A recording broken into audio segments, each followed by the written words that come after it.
Good morning guys, for today's video ay magbubungkal na naman tayo ng pagtatamnan natin ng gulay. So kinuha ko na nga yung pala dyan at sisimulan ko na magbungkal.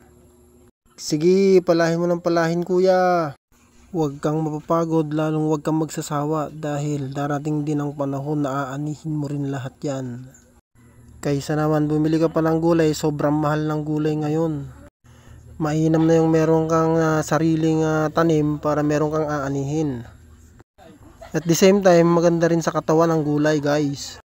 Kaya nga kapag wala kayong ginagawa ay samahan nyo ako magtanim. Huwag kang patulog-tulog, maha-high blood ka. Sa una ko nga palang ginarden andun na yung mga tinanim kong talong. Medyo malalaki na sila pero tsaka ko na lang sila i-flex sa inyo guys. Sa ngayon, busy pa ako para sa mga karagdagan dito sa aking itatanim na gulay. Maganda rin sa umaga yung ganito para meron kang exercise. Naka-exercise ka na, meron ka pang libreng ulam. Pagdating ng anihan. Maganda nga ngayon at magtatag-ulan na guys. So ayan na yung nabungkal ko. Bali di ko pa nagamasan yung katabi niya. Lahat yan ay tatamnan yan guys. Depende kung mustasa o ano. So yun lang guys, salamat.